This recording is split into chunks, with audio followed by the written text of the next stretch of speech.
This podcast will contain spoilers for all published books in Patrick Rothfuss's Kingkiller Chronicle series.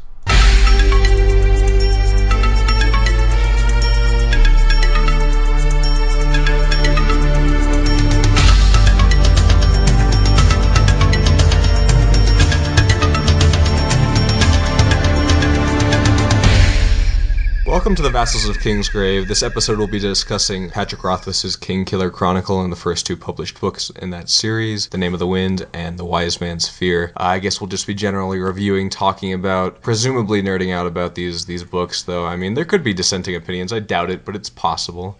My name is Zach, also known as Alias in the forums, and joining me for this review we have Brett. Hey, this is Brett, White Raven on the forums. And Michael. Hi, this is Michael. I'm Mordian on the forums. And Sif. Hi, I'm Sif. Alright, Sif, we'll go with that.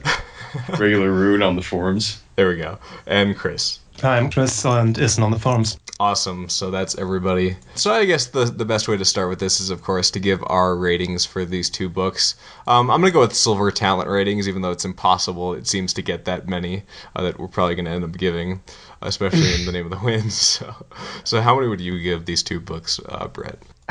I'm kind of biased because I love them so much. I give them both a 5, but I know they're not 5 worthy. But that's what I give them.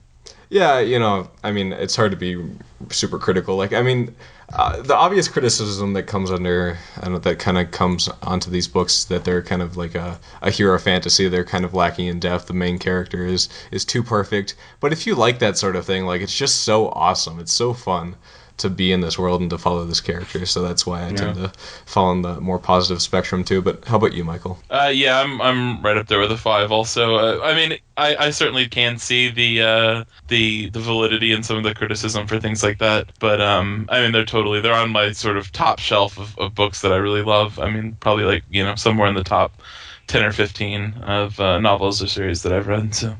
I just really love them. Yeah. How about you, Sif?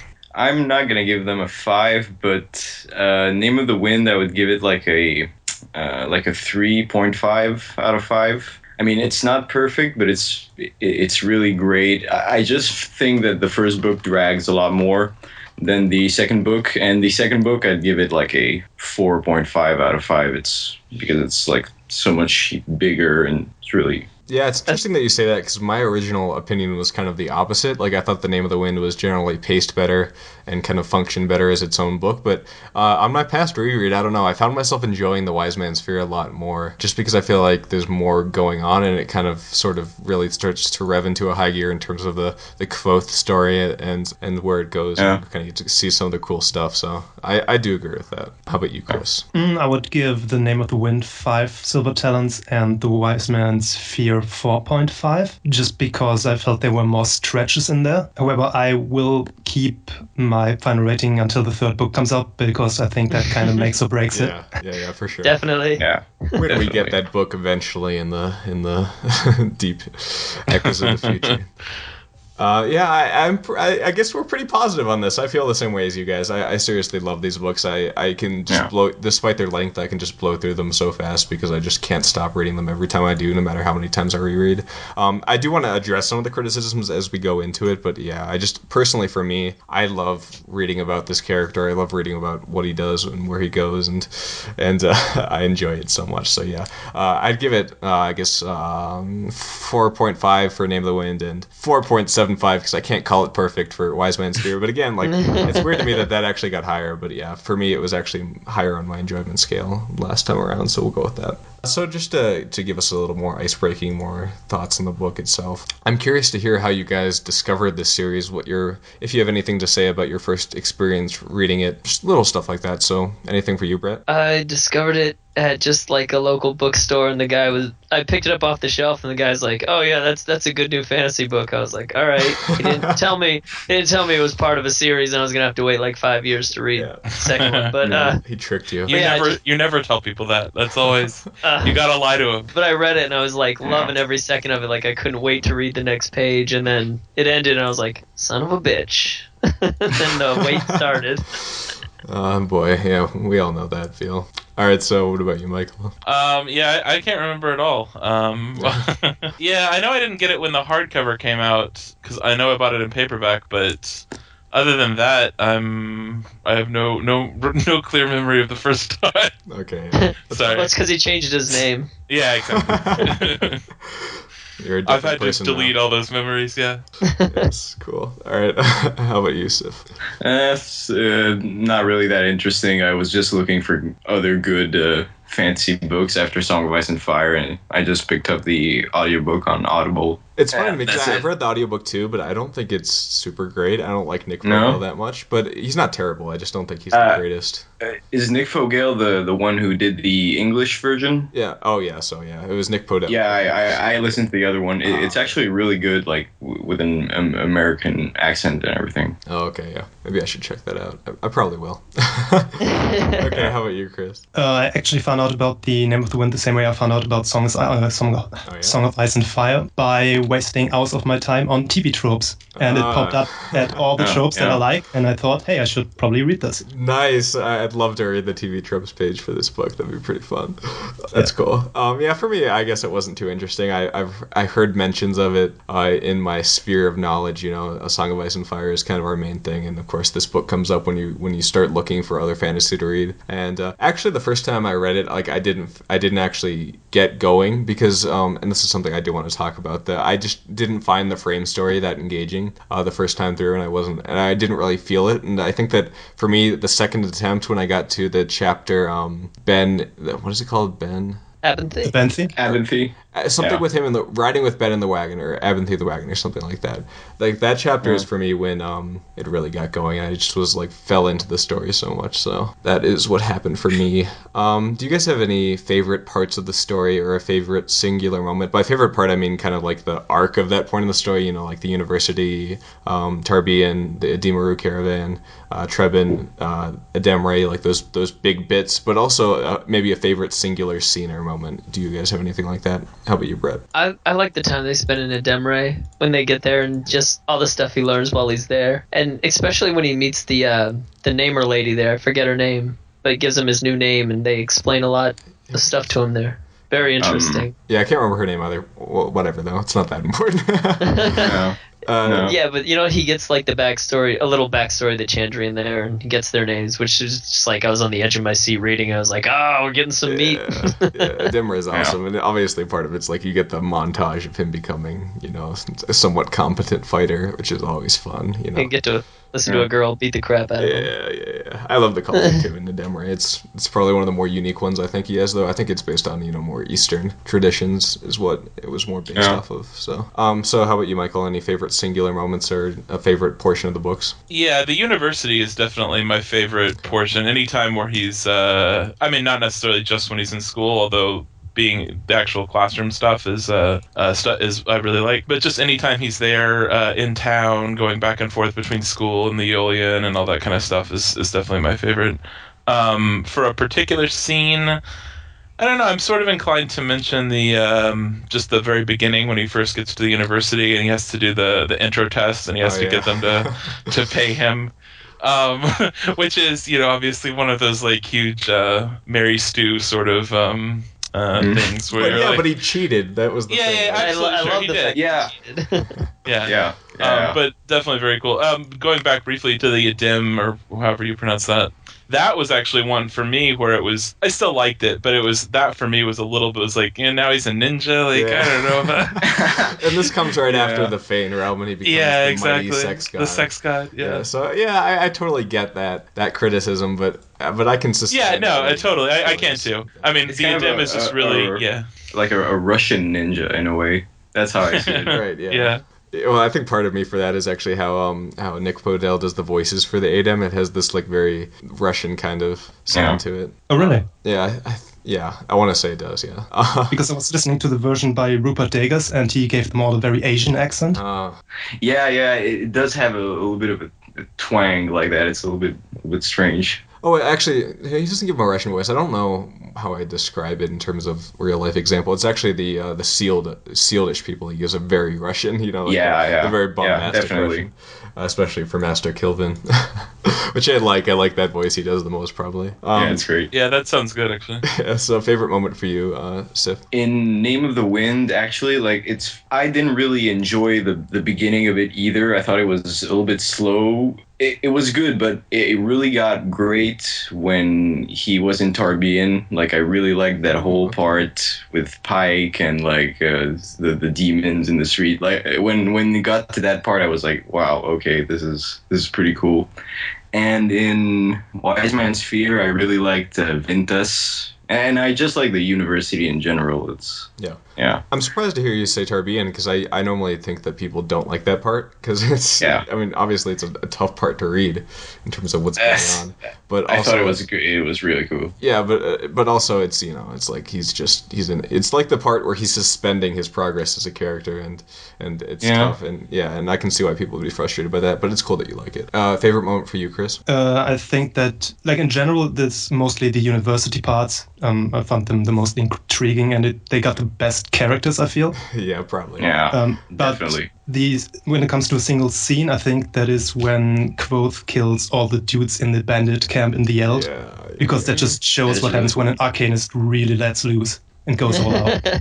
And that was just nuts. I think there was just a piece of art made for that scene, and it looks super awesome. Yeah, I love that part too. It's like where he first gives his like really big badass moment. Though of course there's the whole bit with the Dracus and stuff and other things, but that's probably the biggest use of magic and doing some great things. So. Wow, the mercenaries. Right, yeah. When they're attacking the camp, that's pretty big deal. Yeah, that is really cool. Mm-hmm. I guess favorite part of the story for me would also be Edemre. Like, that's the part I seriously love, and it hurts because it's like the last part, like second to last part in the book. So it's like, oh god, it's about to end. I'm not gonna have anything else to read, and that's partly part of it. But yeah, I love that part too. I love the training montage. I love the culture of Edemre.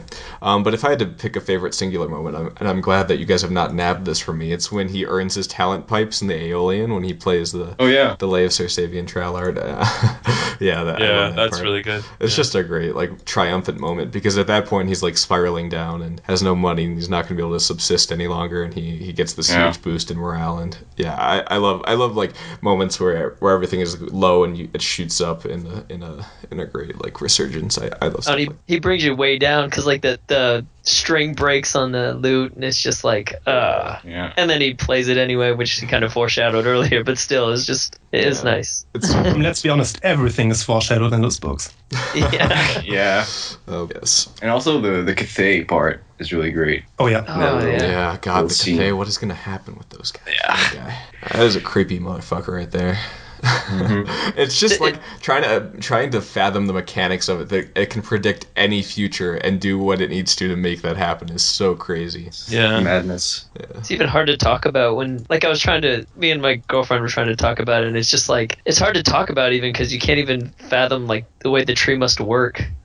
Yeah, there's the spies, like everything. Like, I don't know, it's and just how much it terrifies Bast, like really understand. It's the scariest thing in the world. Yeah.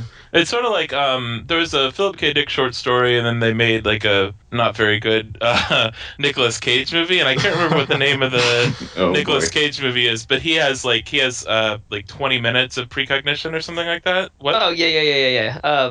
The one where he's next. Isn't that next? Oh right. Yeah. Oh yeah. Yeah, and so I always kind of think of it like that, right? Is like the Cathay is actually sort of like living out like a billion different, different worlds, and then picking the worst one at the end. It's just like Nicolas Cage. Yeah. Next. Oh yeah, so I guess moving on, let's discuss the structure of the story a bit. I'm curious to hear what you guys think about the frame story. Like I mentioned before, I didn't love it at first, but I think it actually is a good interlude at points to get that perspective. But I also want to know what you guys think about whether or not it's going to start to dominate the narrative at the end, because I can't tell. Like, is it going to actually matter what's going on in the frame story? It feels like it has to. It feels like something is going to have to happen there. But I just don't know how they can catch up in time, because it feels like there's still so much that has to be done in the story of Quoth that he's still telling. So general thoughts on that. I feel like what's probably, I don't know why I think this, I just feel this way. I feel like what's going to happen is he's going to finish his story, but then there's not going to be a conclusion to like the modern day in the frame story. There's not going to be a conclusion to that, and he'll write books about that later on. Oh, okay. That's how I see it, because it's like the Kingkiller Chronicles. Yeah. And then like this, he can write more books after that, still with both of them, but he's going to be a different different time period. Would you guys be okay with that though? Because I feel like that would be like a bit of a cock tease, like this whole thing, and we don't get like what's going to go on in the main story. I feel like it would be a little disappointing if we don't get some kind of resolution at that point. I'd be bummed for sure, but at the same time, I mean, I'm worried about how he could possibly finish the story and then move forward with from being an innkeeper. Like I mean, even if the last book is enormous, I don't see how you can do all that stuff. So I might be happier ultimately if Brett's idea is the one that happens. Not initially, though. No. Initially, I'd be pissed. Gotta wait another 5 years for that. Yeah, but long term, it might be better. But I mean, the way I was thinking about it when Bro was talking a minute ago was just that if that's the name that Kvothe gives to his backstory, right, is the Kingkiller Chronicle. It's a story about how he came from what he was and then went on to, kill the king, apparently. And then subsequent things maybe wouldn't be told in that sort of like, this is the name of the story that I'm telling kind of way, but would actually be real-time stuff. And so I guess the question is, does his story end there? Like, is the story over? Yeah. So, yeah. I mean, these are like we couldn't possibly know, and it just depends on what Rothfuss wants to do with it. But yeah. Didn't Patrick Rothfuss say that the story of Kvothe would be over with those books, but he might write other books in the same universe, but about other characters? He's probably said something like that, but writers, they change their mind all the time, so you never really know. Yeah. Fair enough. When he writes a 2,000-page book and they realize they can't make it into one book. Yeah. I wouldn't mind. I wouldn't either, but they just won't do it. They'll make it into 2 books. Yeah. Or edit it down. I would be really bummed if there was no real conclusion to the framing story, because I think that is really interesting, especially with the Skrail and all the stuff coming back now. I want to know what's going on. Yeah. I like the plot idea of this character who's literally lost everything and trying to get it back, and I like the idea of how that's motivated by him reliving his past, and I do want to see it come to some kind of fruition, but I get the issue of it might not being able to fit into a future novel where he wants to finish this as a trilogy, so that's a fair point for sure. I mean, I think especially in a series where that is like such a power fantasy or whatever, that if you end them with the guy like completely impotent and lost, then it's really depressing. But maybe that's his social commentary. He's attempting or something. Yeah, maybe he's just trying to be a bastard. Yeah. Yeah. How about the idea of Kvothe being an unreliable narrator? Any specific thoughts on that? Do you trust his recollection of events? Is this a good way of framing the story? Do you like this method of achieving his storytelling? It adds a certain amount of paranoia while reading it. Okay. Do you like that, or do you just like that? Yeah. I'm not sure. I think he's reliable, honestly. He's reliable? I think so, just because I think generally some of the bad stuff he talks about him doing, it makes me feel like he's a good person deep down. So it's not like like he does say he does some bad things and he says I shouldn't have done this, but he tells it the way he said it anyway. Like his argument with Denna that he was like, I realized afterwards that it was partly my fault, but I was too stubborn to admit it then. Yeah. I mean, I think he's generally reliable. Certainly, I think that there are some things that are maybe, colored by his perspective or whatever. And so that gives Rothfuss a little bit of room to say that that's not quite the way that happened or something. But I think generally speaking, I certainly don't think he's lying about a lot of stuff. And I think generally speaking, his recollections are pretty close to being the truth. He's more reliable than an Archmaester. This is definitely true. I tend to agree with what you said. Kvothe would find a way to get under the fucking ink on Summerhall. I can tell you that. Yeah, he'd find a way. Bast would just clean it up. I agree with you, Michael, on that. I tend to agree with his general telling of events. I suspect he may be embellishing things here and there for the sake of the story, but nothing so huge that it really impacts what is actually going on. Though I guess it's possible, like he could be lying about everything, but I don't think that would be the case. I think that'd be a waste. Yeah, I doubt it. He's very passionate about like this being his story and it being the truth. So no, I don't think so. And there's enough of the myth that I think corroborates his story that it's not like he's literally making stuff up. And I, in terms of if I enjoy that way of framing the story, I do like it. I think it's cool to hear a guy retelling his life, and I like the certain amount of bias that comes with it, and how he selectively decides to tell certain things. That there is weird parts with that, like how well, I think this is actually, I think Michael, you mentioned this, the part with the shipwreck in the place that I can't remember, and like skipping a huge amount of time, like that was cut from the book because it was just getting too long. Right? Yeah. I'm sorry. What was your question about? Or what did you say about that?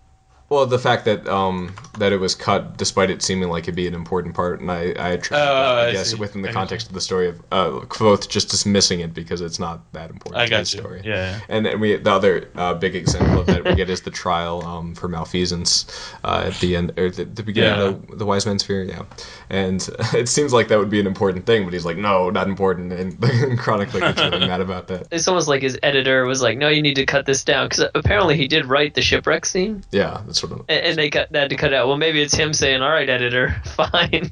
This is how I'm going to do that.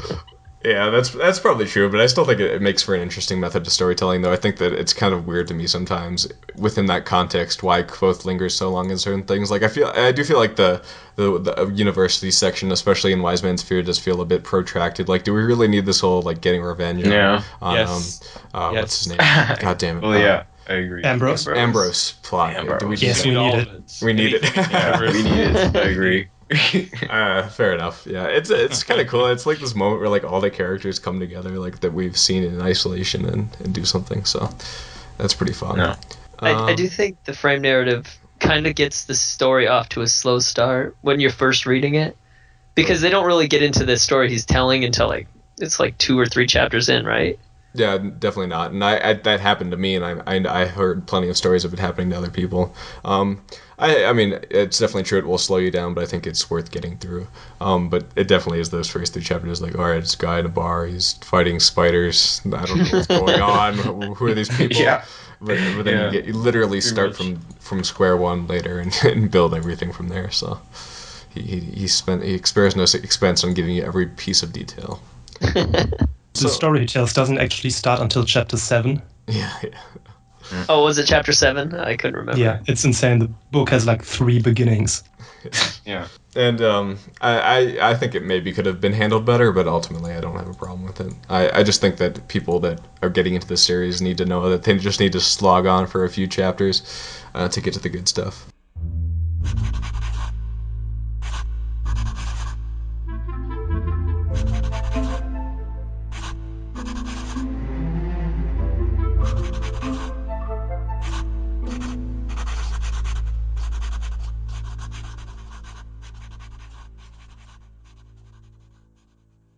Okay, so let's first discuss Rothfuss's magic, specifically sympathy, sigildry, naming, those things that are kind of present in the university section. I don't have anything specific to target with this. I'm just curious if you guys believe this or enjoy this method of using magic and this kind of scientific magic, low magic, I guess, and magic that kind of defies explanation, especially with naming. Like, he doesn't really go into the mechanics of it so much, and you don't really understand what naming actually does in any given situation, other than giving you power over something. So, just general thoughts on that sort of stuff.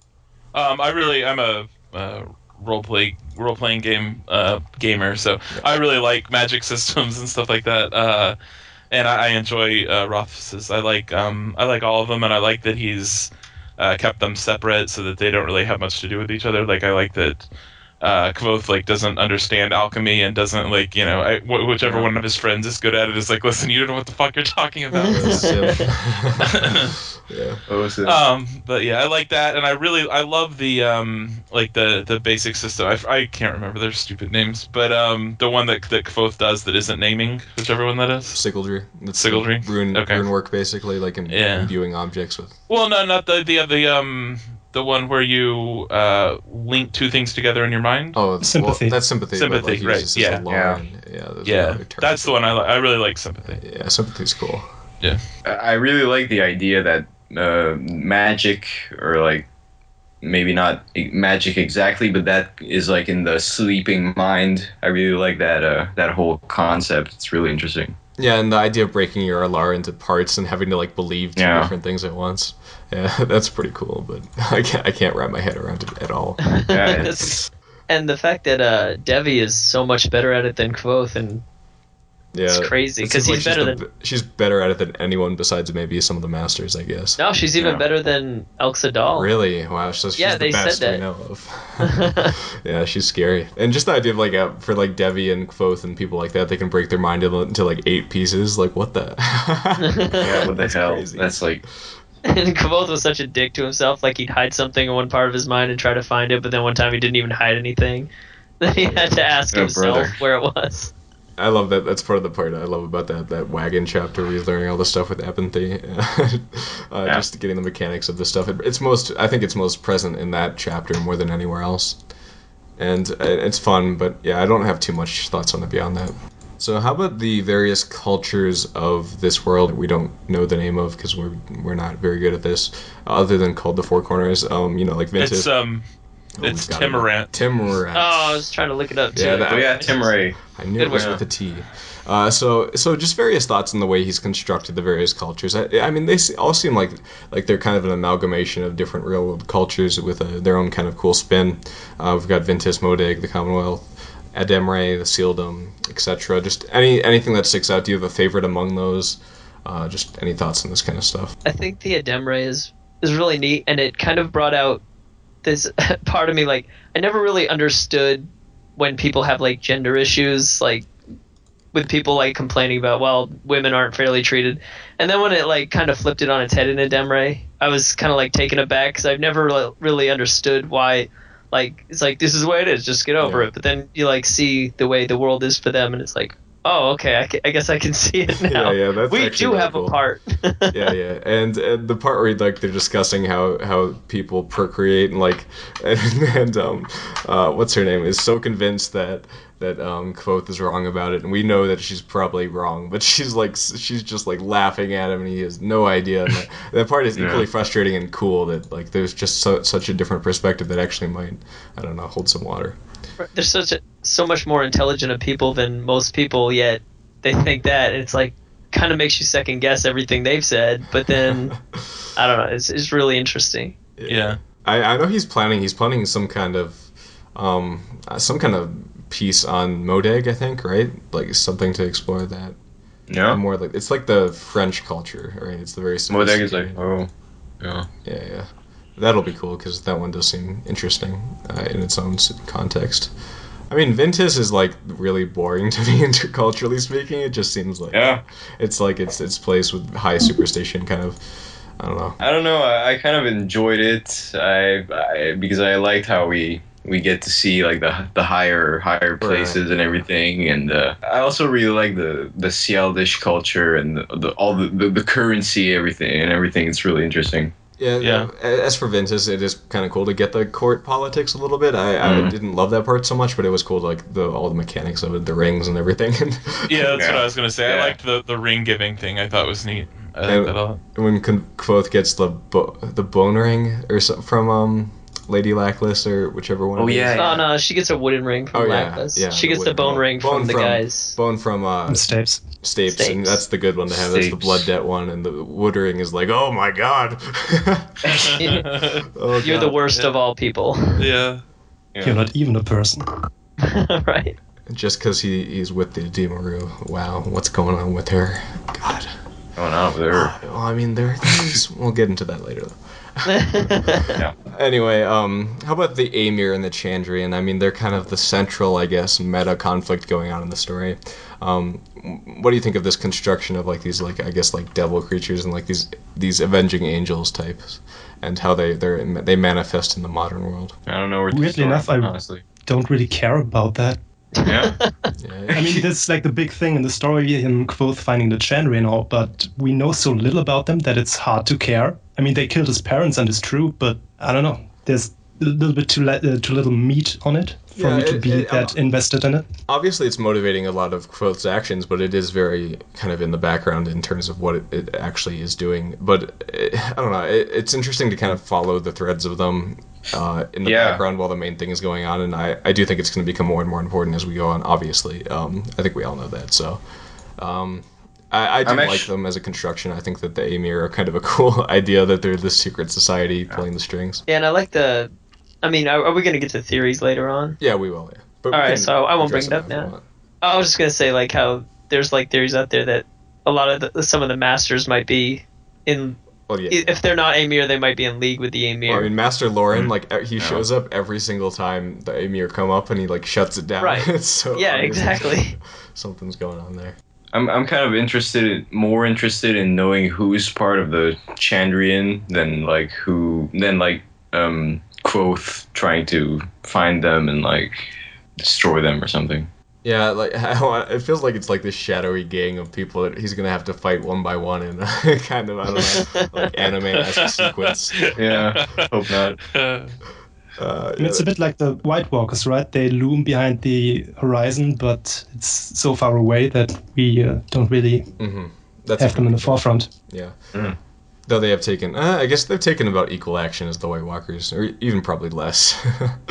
It'll be curious to see what happens with them. I do find it interesting, but it definitely is in the background to what's actually going on. It must be frustrating for Quoth to know they exist, yet everybody thinks it's just a story. Why are you such a child? And he's like, I know he can't because he'd be looked down upon, but like with Denna, it's like, no, you don't understand. The Chandra killed my family. I know they exist. Yeah. So frustrating. It's frustrating for me as a reader. Like every time, like people just keep shutting him down, and like the fact that they're erasing themselves from history is so effective, and no one being able to help. And I think is it the Cathay that basically says that people just laugh at him, but the people who know are too scared to talk about it. Essentially. Yeah, and like the mayor, like you finally think, oh, he's got a chance now, and that gets shut right down because he's a Deemaroo. I love that the mayor's like, oh yeah, I know everything about that. Yeah. Too bad that doesn't come to anything. But I have a question. Like, are the Amir bad or good? See, I don't know. That's the question. It could easily Yeah. be the Amir bad, and Denna's interpretation of Lanray and everything could be right. Like, it's possible. It does feel like she's being manipulated by a Chandrian-esque figure. We'll get into that later. Well, because Whoa. just about Whoa. everything we're going Whoa. off of is Scarpy's word, right? Yeah, pretty much. It is basically Yeah. Scarpy, and we don't even know much about Scarpy beyond the fact that he's with Chronicler somehow in the present, and he's a storyteller, and he seems kind of cool. Like, we don't know if he's actually, like, a reliable person to believe in. He could be just a member of the Amir spreading his own falsehood. Yeah, who knows? We don't know. It could be anything, and I wouldn't be surprised if Rothfuss flips it on us. I have a hard time believing the Chandrian are going to be good guys because they did kill his entire family. Yeah, I don't think they're good guys necessarily, but they might not. It might not be a literal like good versus evil thing. It could be more complicated. I Because like Haliax does say who protects you from the Amir. So what the hell does that mean? Yeah, But he says that to Cinder, doesn't he? Yeah, He says that to Cinder? To one Yeah, of the Chandra, well, all right. Yeah. The Amir don't seem like they're too great so far. Like they seem very like the sort of paladin-esque. They'll do anything for the sake of justice, kill anyone. Yeah. And Lauren seems like a shadowy asshole right now. So I don't have great feelings about the Amir either. I actually think the Amir have something to do with the lightning tree part. Okay. Well, like, because Cinder's like listening to something, and Quo thinks he can hear the guy praying behind him, but Cinder like is listening, and then he just takes off running into the fort thing, and then lightning comes down in like 8 different strikes, which I know Quoth had something to do with. So you think it wasn't even Quoth? It was just. I actually I think they were coming anyway, and he just bolted. Because why else would he be so scared? Yeah, I mean he seems like way too powerful for Quoth alone to be someone to be worried about. I don't see Cinder tucking tail and running away from somebody. No. I think maybe that guy, because he was praying like that, maybe was calling them. I don't know how that would work, but. But there are the other forces besides the Amir that oppose the Chandrian, like we mentioned. The Singers, the Sith, which are the ones that guard the Cathay, right? Right, the right, yeah. Fairy people. And we know the Feyn realm is potentially weaker in that area, so that could be who it was. How about the Tinkers? I think they're just a cool, like, very unique element to the story. it's kind of you have to assume that there's something more going on than they seem, because every time it seems like someone doesn't do what they want them to do, something terrible happens, or it doesn't go as well as it would have if they had listened to the Tinkers. So They're like the Cathay and Good version. well, like there's the moment at the end of The Name of the Wind where he passes the Tinker on the road on the way to Trevin, and he offers him like things that will help him in the future ordeal with the Drakis, and he doesn't accept them, and he ends up needing those things like the rope and the bottle of wine which Denna wanted, and basically things that he would have been nice to have, he doesn't accept and ends up paying a price for it. Yeah. Oh, he wasn't very good on that paper thing. The other one, he's like, oh, you need some paper, you can write a note, and then he ended up getting his own note back. So that guy, he was just in it for a dime. Maybe they are just hustlers and they're like they want their own stuff, but yeah, I think there has to be something, I feel like, going on with them. The fact that they're so mythologized by every culture, like even Demre, like they revere them kind of, so something. Do they say it's like the oldest job or something? Be a tinker? Prostitution. No, Denna does the oldest job. It could be that, I don't know. In this world, tinkers actually came first. Which came first? Prostitution or tinkers? That's the creation of this story. Maybe to begin, the Tinkers pimped out women. Oh, God. Just put them on the cart. God. Yeah. Oh boy. Okay, so how about songs and stories in the story? Do you guys have any favorite stuff like Lanare, Sir Savian, the boy Jax who wants the moon? I feel like there, especially with that last one, something more is going on with that. But just any thoughts on that kind of stuff? Nope, First of move all, along. Patrick knows how to write proper poetry and songs. Yeah, Those people are amazing. tend to apply Quoth's criticism of poetry to Rothfuss. Like he feels the same way about it that Quoth does, but it doesn't seem that way at all. He has a lot of that stuff in here, and he seems Not to even enjoy it. close. Yeah. Like anytime like the Fae people talk, it seems like they're talking in poetry. Yeah, with Florian, just like talking in poetry constantly, and even he does it with Denna all the time too. And with Bast. Yeah. It seems like there's a lot of rhyming. And Ori, even in that story, there was like Ori a does lot a of... ton, yeah. So he's definitely up for the rhyming, if Quoth is not. Quoth writes songs, so yeah. Yeah, I'd love to get like actual full-on versions of this stuff. I don't think it necessarily will happen, but I'd love to get some of those songs like, I don't know, like Tinker Tanner or anything like that, just as actual constructions would be fun. Yeah, I don't know. I sort of feel like you'd run into a problem where the songs wouldn't be able to live up to sort of the way that they're built, and the like Tinker Tanner maybe I guess would be fine. Oh yeah, but like Sir Savian, yeah, like there's so much. Like, exactly. Like anything that'd be a like long that, ass it's just song. sort Like of, it would take forever. Yeah. It'd be really hard. Yeah, to it would take forever, and it would also just be like, is this what everybody was so excited about? Like, okay. this song reduced people to tears and like self-reflection and all this stuff. Like, I Yeah, don't know. exactly. So that's true.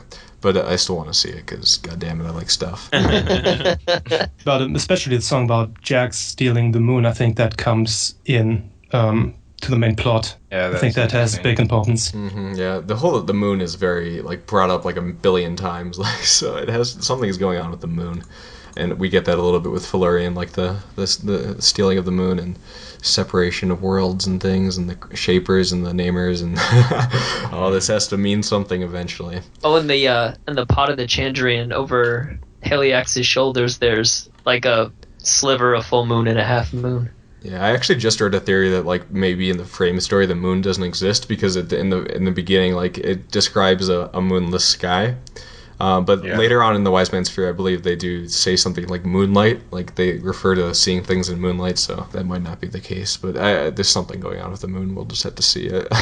You would have thought that the Chronicle would have been like, oh yeah, God, I remember the moon. What the hell happened to that thing the days, right? When we had the moon. Yeah, that's probably true. It was probably a pretty crackpot theory, but there's something going on there, we'll just have to wait and see. I have stolen princesses back from sleeping barrow kings. I have burned down the town of Trebon. I have spent the night with Ferulian, and left with both my sanity and my life. I was expelled from the university at a younger age than most people are allowed in. I tread paths by moonlight that others fear to speak of during the day. I have talked to gods, loved women, and written songs that make the minstrels weep. My name is Kvothe. You may have heard of me.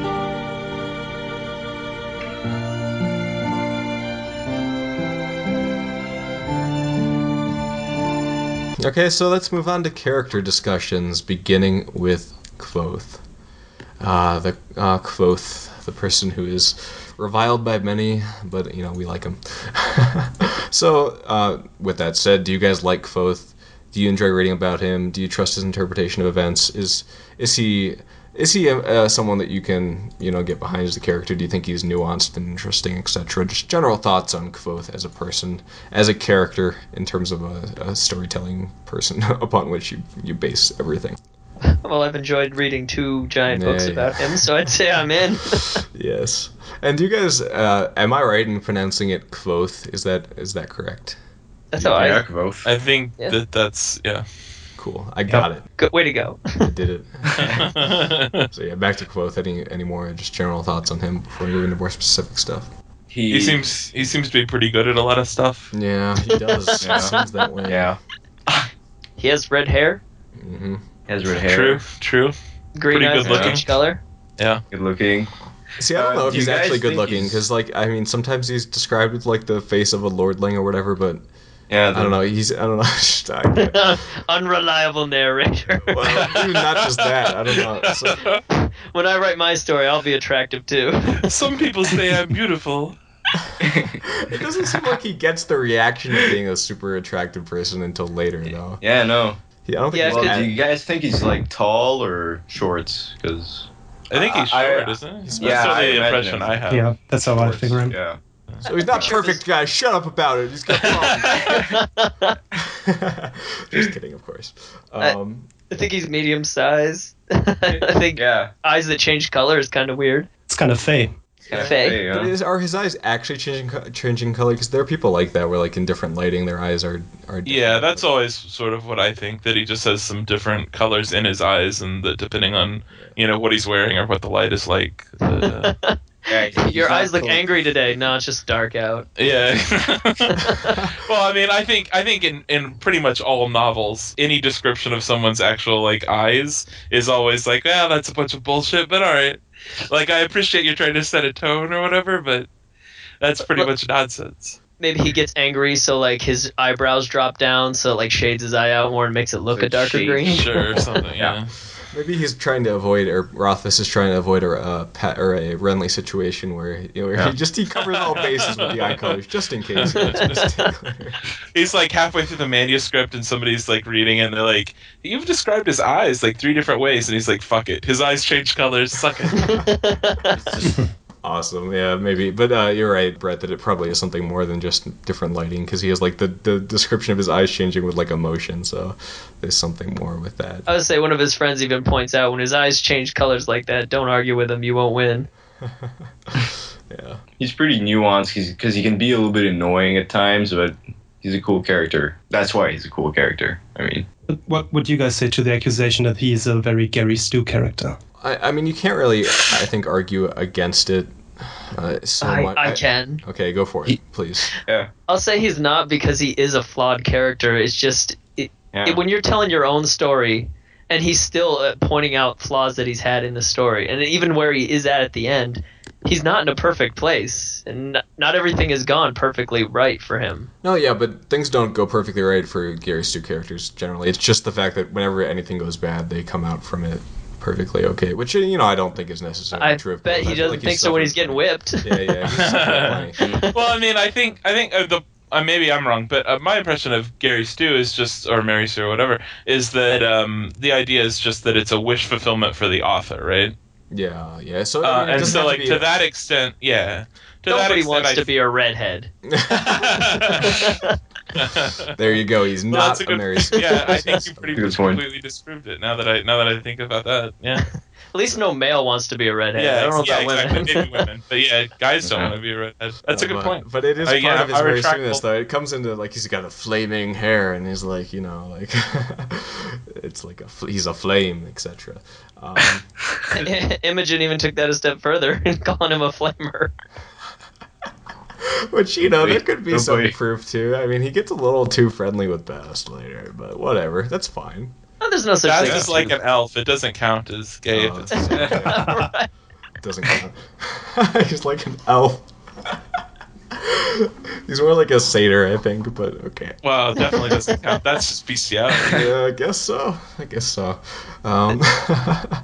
Both goes to like exceptional distance to like say they're different than us. They look the same, but they are different. Yeah. I mean, I think that he doesn't necessarily avoid being a Mary Sue because bad things happen to him, like you say, Michael. It is more about wish fulfillment, kind of this hero fantasy, and I think that it's true that those things are true. That Kvothe is pretty much like the cool hero that you want to follow, but like I like that. I don't think all writing has to be like a super like flawed character who has a lot of nuance and like there's good and bad things and like things don't work out for him. Like I like the reading of a character who's like got this cool fantasy that we're going through and he's becoming more and more powerful. It's fun to me, and that's fine, I think. Yeah, But especially- he is also flawed though. That's why. Oh that's yeah, why like, I'm not saying he's free of he's flaws. really but- a great, but he's definitely like skilled at a lot of stuff. But that's what makes him like a great character. And he does get beaten. It's not like he just Oh yeah. skates through on the top. I mean, the Florian thing, maybe that was a little over the top when he like called their name. I don't know how that all works out, but he's not. I mean, he did jump off a roof thinking he was going to get saved, and that did not happen. I love that part so much. That's why I'm skipping ahead a little bit, but that's why Elodin is my favorite character. He's so funny. He's like, jump off this roof, and goes like, all right, it's time. I'm gonna prove myself worthy, and he just jumps off the roof. He's like, that was That's the the dumbest stupidest thing I've thing. ever seen. Yeah, I mean, yeah, he's not free of flaws. I'm not trying to argue that, but I do understand the argument that it seems like I don't know. He's got too much going for him or whatever. But again, I'm happy with that. And if you're not happy with that, I understand why you don't like these books. I think it's kind of like it's one of those love it or hate it things. If you like that, that's type of character, you're good. If not, I understand. It's kind of like if somebody's like, I don't like Song of Ice and Fire because I don't like, a lot of violence or rape or something. It's like, well, I mean, that's a fair point. If you don't like that kind of stuff, then yeah, absolutely, I can see not reading it. Do not read it. And also in the framing story, Kvothe is a wreck. So yeah, I mean, that's true. That's part of it too. Like we're getting all of this awesome through the context of the fact that he's lost it all, which makes it more interesting than just him like getting a rise to power. It's that we have it through the lens of someone who has gained so much but lost it all too. So that definitely adds a degree of nuance for sure. Well, he didn't lose But all his to a lot money of because he people, seems like- pretty well off. He has more money than he did in the midst. Yeah, right? The whole Name of the Wind, like I love, like I saw a picture, like the alternative title is student loans with some magic, and that pretty much is what that part of the story is, like him just struggling to get by on a financial perspective, and that's another thing I can see why people would be upset about. Like, what? I don't care about this, but it's all framed in just him growing as a person. And Yeah, I mean, I like the financial stuff. I think that it's. It'd be a pretty boring story without it, wouldn't it? Well, yeah, I mean, for one thing. Like, yeah, and that's his like central conflict, and it's cool. And like I think it paints a very realistic picture of intense poverty and just like trying to get by as best you can. I think that's really cool. yeah. Well, you're an orphan with nobody to take care of you. Of course you're going to be poor. And he just found a way to make it work out for him. I mean, luckily he had a lot of skill sets he could draw upon. Yeah. Definitely, yeah. So, a question that I've heard come up all the time, like even Rothfuss has been asked this, is Kvothe sexist because of the way that he perceives women? Like, it seems like he's always like that sort of like knight in shining armor feeling to most of them, even though there are some that clearly outclass him and, stuff like that. But just thoughts on this. Do you think that Kvothe as a character is sexist? I don't think so. I don't think he looks down upon any of the women at the university. No, but it's not as overt as that, as looking down. Yeah. It's like and it's part of his character. I think growing up is that like I don't know from his dad or something. Like he kind of has like very specific ideas of men and women. It feels like, though I don't think it's as true as some people claim. And part of it is the fact that all the women that he encounters are described as beautiful. But I don't think that's a negative character trait, that he perceives people around him as he finds beauty in everyone. It feels like, and I don't actually think it's that they're all beautiful. I think that it is more like what Bast says, that he just he just always calls them beautiful. She had a crooked nose, Reshi. That's one of my favorite lines he has. Perfect ears, though.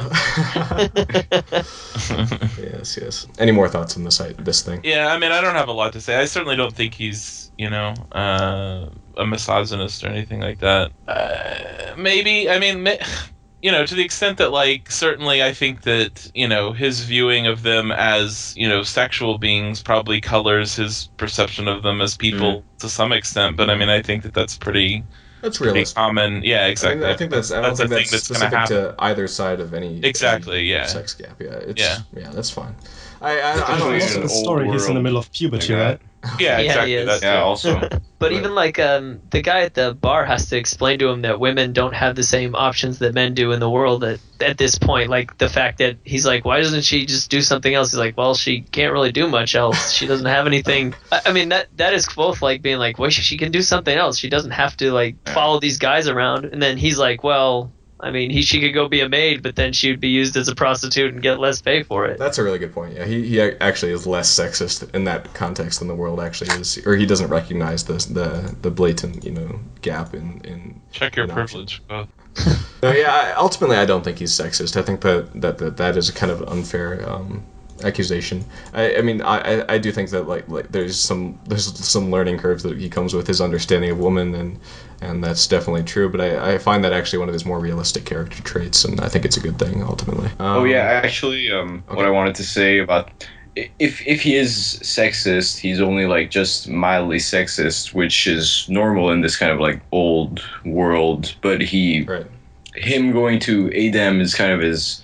I think we'll really see that in the next book, but it's kind of his enlightenment in a way. I think so too. That's a good point. He gets a very different perspective in Adam that a lot of people in this world clearly lack, and that will set him apart, surely. Any other stuff on Quoth that you guys want to specifically talk about? See, I don't know what you talk about him necessarily, because I just enjoy reading about his exploits. I guess we can talk about theorizing about what's going to go on with him in the latter half, but I want to leave that till later. But I don't know, there's not a lot to discuss. It feels like. Yeah, it's just a cool character. Right. So how about Denna, another character that, for different reasons, I guess, is very hated by a lot of people. It feels like I see a lot of Denna hate. Where do you guys stand? Do you like Denna? Do you hate Denna? And if so, why on either side? I mean, I don't have a problem with her to any large extent. I think that the reason she gets so much hate is just that, so much of Quoth's time is spent obsessing or. Well, it's that thing, get over her, Definitely. man. This is never gonna work out. So Yeah. It's the first girl he ever saw that way, and now he's constantly chasing her. Yeah. And we just want Quoth to not do that. So that probably is where. I think that's where the hate comes from, and that. I mean, there's certainly not unreasonable sort of how does she, the people that she picks and things like that. But I like her character in this story and how I definitely think she's going to be a big deal in the story, obviously. Yeah. And I like her character and how he portrays her. And I'm interested to see where her storyline goes. Yeah, she's a very interesting character. And I like how she also plays music with him. She's the only person he has an intimate musical relationship, except for Tempe. Oh yeah. Tempe, yes, I like Tempe. Just as a side note, he's fun. Okay, so Denna, I agree with that. I find her interesting. I find their relationship interesting, just kind of as this thing that's moving in circles around each other, and I like that it's complicated. I can understand why people don't want Quoth to deal with that shit, but I find it interesting enough that I'm perfectly content with this complicated mess that they have together. And it's fun to read. I think it's probably, for me, the most interesting part of the story, and I feel like that Denna is going to be important, and it kind of really is about these two characters, I think, ultimately, more than anything else. It is a bit contrived, though, how they just accidentally happen to meet each other. It's magic. It's magic. Yeah, that kind of depends on the third book, if there is an explanation for that, or if it's really just accidental. So what about her name? Is the similarity to Denna resin that very obvious? I don't know what Yeah, the possible both connection can't put her down. Wants more and more. Yeah. Drive himself crazy trying to get her. Also, she is a woman who changes her name all the time, and Elodin does not like that.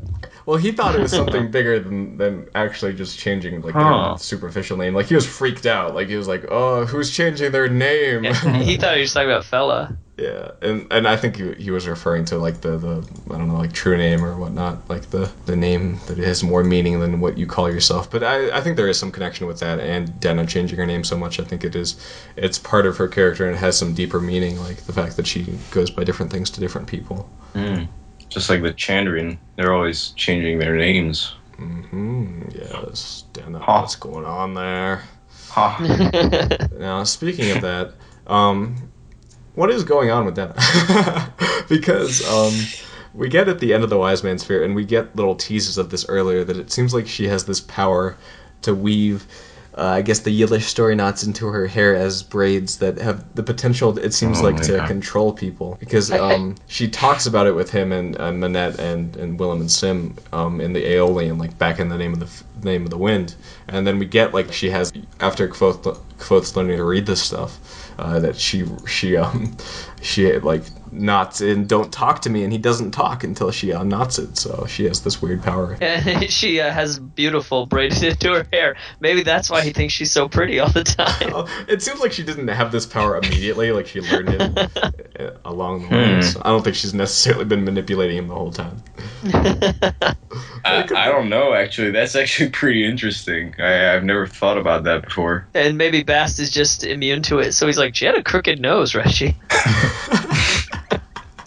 That could be it. I don't know. Yeah, and if she has like some kind of low grade kind of like enchantment-y thing like that, then that could also explain why she's always so hesitant to be with Kvothe or whatever, right? Like maybe she feels bad about, she's like, well, you don't really like me, you're just, you're falling for the same kind of thing that everybody else does, because, I'm Why magicked doesn't up. she unknot her hair when she's... Well, yeah, but... Well, she does later on. She says it's not, like, if you can read it, it's not, I can't remember her exact words. But she undoes the beautiful thing because he can read it. But even if he can read it, I think it still has power, though. Well, she takes it out, though. All right, but like when she braids like "Don't talk to me," he doesn't talk, and he. Oh, right. So yeah, I don't know about that. I don't know how I feel about it. Like if she is manipulating him or not, but I do think it's something that she's like not like you say, Michael. She's not fully like she wants to manipulate him. At most of the time, maybe when she's mad at him, that's when she does. But, Yeah. I'm curious to see what will happen with that. I guess let's just fold this into the Denna discussion. What do you think is going on with her and Master Ash? Who do you think Master Ash is? The prevailing theory that I personally believe is that he is Cinder. It seems like the way that he acts, he beats her, and he generally seems like an asshole, and he has like the description of white hair and matches Cinder and shows up in Ventus when Denna's there. So yeah. Well, do you guys think that Master Ash is that other guy? I thought he was Brayden, the Oh, dude from Brayden? Ventus, Yeah, Brayden. who plays that chess game with Quoth all the time. Oh yeah. Yeah, last time we did this, I didn't look at the theories. This time I did. They talked about him and how like he's always carrying a cane, and then they talked about how he beats Denna with a cane, and she said he's a really good dancer, and he told Kvothe, I've been learning to dance recently. So Yeah, and and his they're colors like, are ash gray and dark charcoal. and when Denna's gone, so is he. So I mean, that's what I read. I don't know if I buy it. I don't know how I feel about it. I think I probably buy it, but I guess that's fair. But I always thought it was Cinder. It just seemed like so obvious to me. Maybe that's a red herring or something. I don't know, because Cinder, Ash, like the names even line up. yeah. Did you Can he just not say be red both? hair? He's Cinder. Yeah, can he not be both? I guess he could be could both, be the but same person. wouldn't. I guess he could be under some kind of glamour or something when he's with Kvothe. But obviously, he'd recognize Cinder if he was like sitting there I playing suppose. attack with him. That's one thing I'm kind of curious about. Can the Chandrian change their look? Because when he sees Haliax, he can't see his face. Well, 'cause his Haliax face is is always distinct in from the shadow. rest, though. Haliax has. But his own... Cinder has black eyes. Cinder is a fae, so he's like Bast pretty much. He can like be Is he? he can look like a normal person. Is he no, one of the fae? we don't know if he's a fae. I was just curious because he's human form, like the Fae. I mean, obviously, Bast takes a human form, but they keep harping on the black eyes, black eyes. In fact, he even gets like a starring role in the song. Maybe he has contacts. So does Kvothe, actually. There's actually nothing weird going on. He just has different contacts for different moods. He's all like, "Hang on, guys, I'll be right back. I'm feeling a little pissed off. Right back. Why are your eyes so red? Oh, I'm just angry." When he throws his fit, he takes the time to put his contacts really fast. that's his greatest Yeah, I mean, skill. he's a showman. I mean, Yeah. he's all about that kind of stuff. I guess I don't know enough about the Chandrian to know whether or not they can change their physical appearance or not. Yeah, I don't think we can necessarily rule definitively on that, but I mean, it could be easily that it is Brayden and Cinder and Master Ash are all the same person. I mean, that wouldn't blow me away. Yeah. And I can buy the respective theories for both. One of the things I think in support of it being Cinder is the way that Cathay transitions from talking about the Chandrian to randomly, it seems, talking about Denna and her master. So I don't know. It seems like there has to be some kind of connection, I feel. And that's part of like Denna's character that people, I guess, maybe don't like, is that she's like with this guy who's clearly abusing her, but then we see like Kvothe is doing the exact same thing. Like she like flips it on him, like with the university, like they whip him and he doesn't leave. So it's a complicated thing for sure. Yeah, I actually love that he did that, because there's so many times where, you see things from your point of view and you just don't see the other side. And when he does that, it's like, oh my god, he's totally right. Both are the same thing. He got whipped because he wanted to stay there and learn what he wanted to learn. Yeah, she wants to find her way on her own, and she doesn't want to accept his charity with. I mean, yeah, and we're not. Sorry, just to clarify real quick, you're not actually saying that they're the same thing, right? You're just saying that you like that part in the book. Are you actually buying the Denna's argument? No. I He's just wanted getting to punished for doing wrong. Oh yeah, they're not nearly on the same level, but like. Well, I mean, like the school is not malevolent, right? Yeah, no. No. I just wanted to. Seems really harsh. So that yeah. Well, I mean, it's whatever. I mean, we don't know why he beat her. I mean, maybe she played a wrong key. I mean, that could be just as bad to him as breaking a rule at the college. It is way worse. Yeah, but the college's thing is like they have to enforce. I mean, they have to have a discipline for a society, right? Whereas because of the things they're learning there and how dangerous they can be, they kind of need to enforce this so they can control their society. Because I mean, Master Ash, was he teaching her how to do play? And then he's teaching her like she's learning stuff from him, but what is she learning? I guess we don't really know. Yeah, I agree with you, Michael. It's definitely not the same, but I didn't think anybody really disagreed. I wasn't 100%. But I do like that she presented that argument and made Kvothe rethink his very very specific stance on it. But I still think it's messed up that she's with him. But I understand why she has like the weird Stockholm syndrome thing going on. So let's move to Bast. Let's go on to Bast, another favorite character of mine. He's hilarious. But I'm more curious about what you guys think about what is motivating him, because it really doesn't feel clear at this point, because he's clearly up to some weird shit. Because like he's threatening to kill Chronicler if he doesn't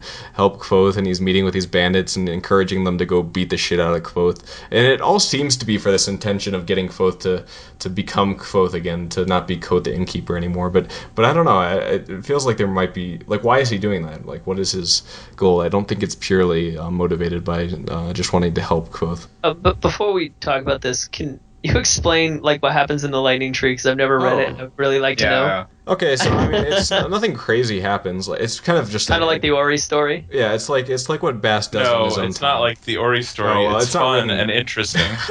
Oh, okay. All right. Okay. Oh shit. Okay. Well, I mean, yeah, it's written in a more cohesive, readable way than the Ori story might be. Though, I mean, that was clearly intentional on Rothfuss's part. I don't think we can necessarily criticize him for that. But it's definitely an easier and more, I guess, interesting read from just following the story standpoint. And it kind of just follows Bast, and it's cool. Like, we get a lot of cool stuff about what Bast does. Like, he hangs out beneath this tree and it helps kids lie or get out of jams when they trade him like random stuff that he likes, like pieces of rope and stuff. And like then he's doing all his exploits with the ladies and like bathing himself in the river and being an exhibitionist, whatever how you said that. And they're all watching him bathe in the river and stuff. He's doing all. It's just like the daily routine of Bast. He doesn't really interact with Kvothe much in it, and we don't really get much on him besides these weird little quirks about his behavior. And there's a little George R. R. Martin reference in there. It's like something about mentioning winter is coming, and then there's a character in the place that's like Nowhere is the name of the village. There's a character there named Crazy Martin, and he's like, Martin will like that in response to the winter is coming thing. So yeah, that's a fun thing too. Yeah, it's nothing super awesome. It's a fun little story about Bast, but no like super plot implication. Yeah, I mean, it's just sort of a day in the life kind of thing. Yeah. I don't know if we get, like, obviously he's got some shady stuff going on because, he brought those people in to try to beat up Kvothe just to try to remind him who he is. And I guess the whole idea is what motivates him to try to turn Kvothe back into Kvothe. Yeah, and I don't think we can really say. I do feel like it has to be something more than just wanting him to get back his old like fire or whatnot. I think I don't know. He needs to confront something. He needs Kvothe to do it. It feels maybe. I mean, that's possible, but I could also see just as sort of like a kind of a fey creature, kind of just like seeing something that used to be powerful and isn't, and wanting to fix it. I could see that just as a. But yeah, I mean, if he's gonna hang out with this guy, he should be everything he wants him to be, right? Because he's a fey. Like, why would he just hang out with some innkeeper? Well, I mean, just in terms of like, he doesn't have like, it's not like he's a human who's like, well, I've got this job and a wife and whatever, and I've got all this work to do, right? He's like, this is like a beautiful thing that is broken, and I want it fixed. I want it to be what it was. I could see that as his main motivation, but he could certainly have something else going on. Yeah, I buy that. I don't know. I just feel like something has to be going on. Like he's so determined. It feels like to make this happen. Any means necessary. It's kind of like that. I'll hurt him if it means helping him. Like, I mean, he has these guys going to like rob him and beat the shit out of him. Like he'll use like any means necessary at this point. I don't really like Bast, to be honest. What? Okay, that's your opinion. I don't trust him. I think he's funny and all, but I don't trust him. I don't like his motives. I think he should leave Kvothe alone, like with him. And like I say, I buy that. I think it's possible. Yeah, it could be. It's my opinion. Something nefarious could be going on with him, but yeah, I don't know. I think it's part of the fact that he's so alien to us in terms of what he wants, because he's a different race entirely, and he has such a different perspective. Yeah. I don't Bast know. is also scary as hell. Like in the end in Wise Man's Sphere, where he recites the Elderberry poem to decide who he kills first with what random implement that's in the camp. Yeah. I forgot. He's that part where he just like kills them all. Oh, he is a scary motherfucker. Yeah. Well, they beat up his master. I don't blame him. On his command. His master. What are they doing? It's not like he made that happen. God, yeah. Yeah, Bast is scary. Yeah. I mean, he's clearly not like a totally good person / fae, whatever. He's a pretty brutal person, so that is a fair critique on his character. It's weird that Kvothe never like calls him out for saying he'll write what I tell him to write. He like says it right to him. Well, I don't know. Kvothe just doesn't seem to care about anything anyone ever says. Yeah.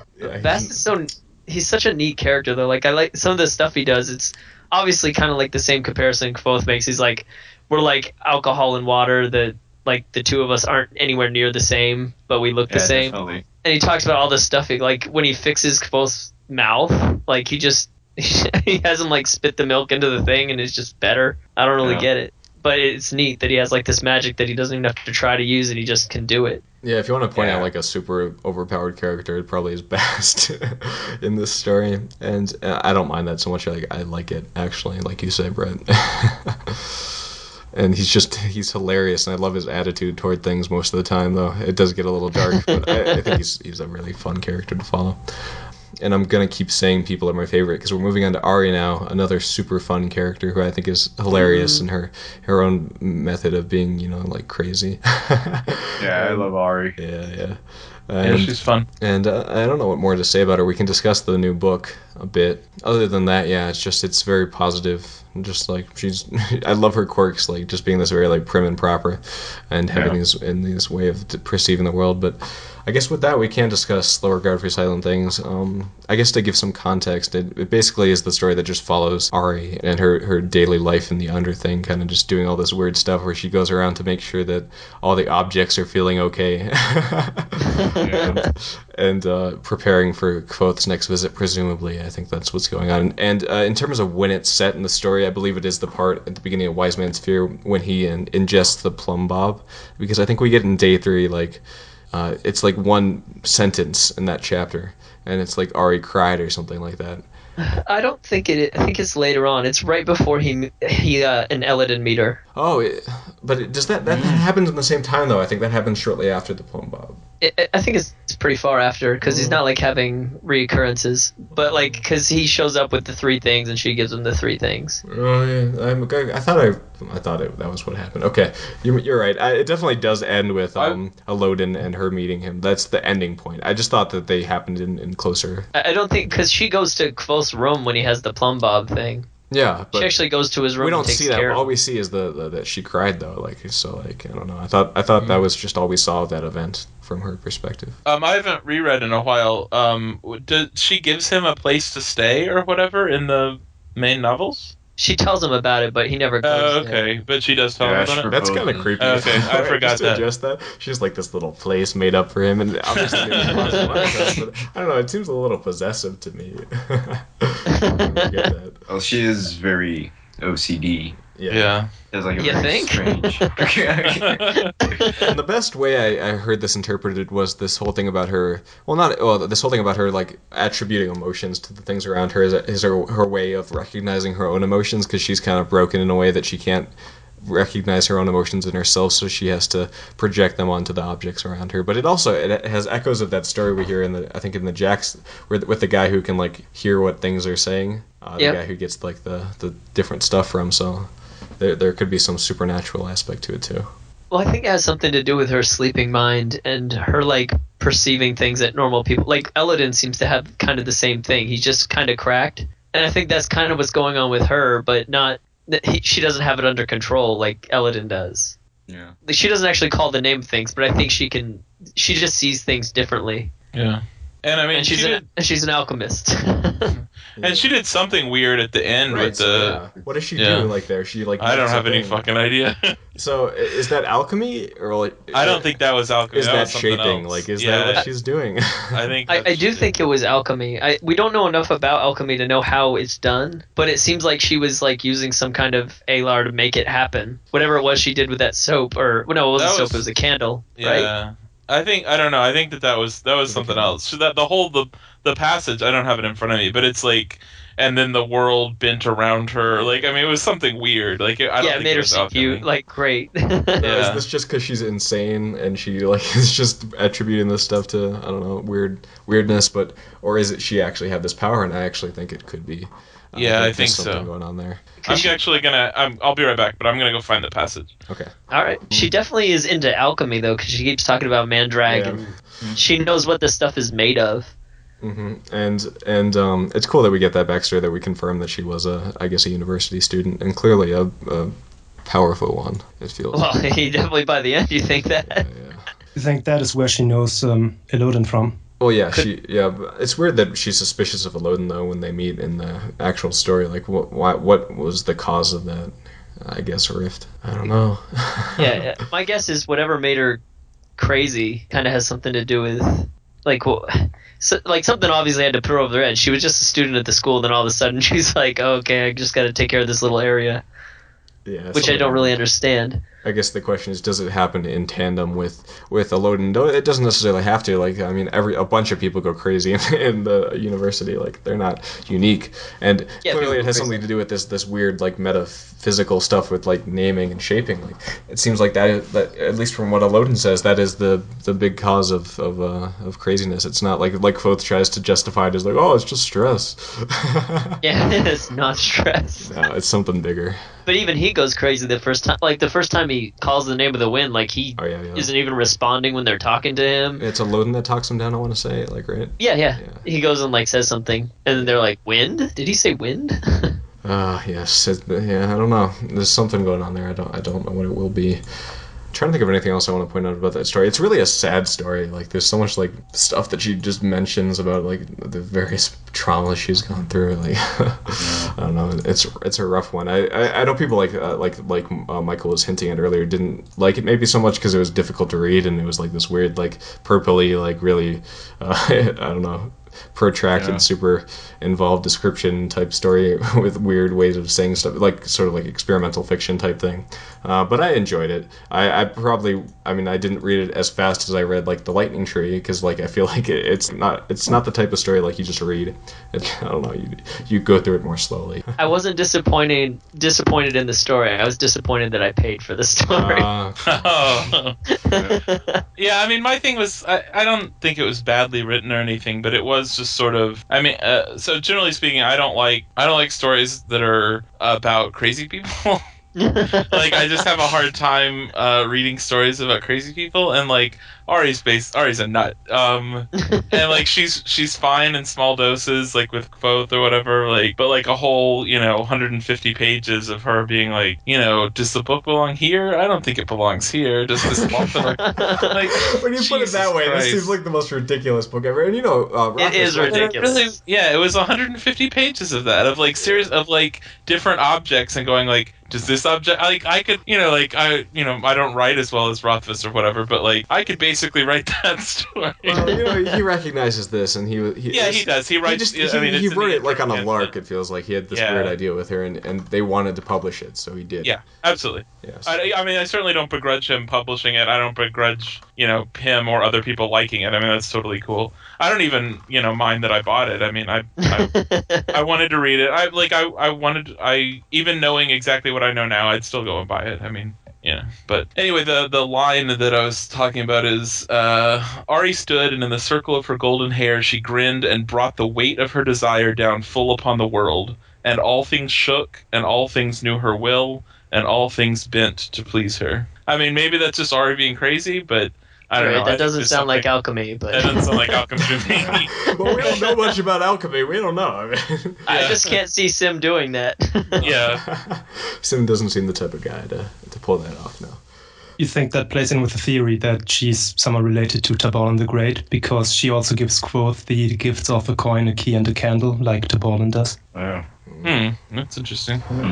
Yeah. Like that she has some bigger shaping powers or whatever. Yeah. The other thing that people compare it to is the princess that Kvothe mentions rescuing at the beginning. Yeah. Or Princess Ariel, I want to say, or something. But why? Why would that be what she? I have no proof of this theory that I can find. What princess? What are you talking about? Well, when he mentions like he saved. Well, actually, I think this specific like naming of it is mentioned, and someone else tells the story about him, like in the frame story, one of the people at the end. But like he mentions like he saves princesses from barrows or something. Oh yeah. But I actually thought that was in reference to the whole thing with the fake Adimaru. Right, saving the princess from the trolls. Yeah. I thought that was like a weird twist on that. Well, she might be like, she could have been a noble before. I mean, because she's so proper and everything. Yeah, it could be, and I think that's where the theory comes from. But I don't know. That's probably the weakest one for me in terms of theories I've read, is if she's that princess he saves. But it could be. Yeah, I don't know. The weakest theory I've read is Denna is the moon. Oh well, I mean, I've read plenty of. Shit! This is like a billion crackpot theories about this series. Oh yeah, I just wanted to mention, like I was saying about that fake Adimaru caravan part. Like that part is seriously crazy. Like, that's dark. That's dark. And I find it so interesting. Like it frustrated me actually on my first read of this. Like how Kvothe clearly knows what's going on, but he does not mention it remotely. Like he gives us no recognition to us as the reader that he knows that these guys are messed up. But we clearly know they're messed up. Like as soon as like they trot out their little like slaves. I mean, we know something is wrong, but he's like going along with it, and we get no recognition from him. I don't know. That was like a weird dissonant to get through. If you read it a second time, it becomes even better when you see all the subtle double meanings in all the dialogue he has with the caravan. Yeah, like he says when the woman makes the stew and she says, "Oh, it won't be my fault if everybody's stomach starts aching," and he says, "No, it won't be your fault." Yeah, obviously, because he's poisoning everyone. Yeah. And like the first time you read it, it's like, why does he want to taste the stew so bad? Yeah.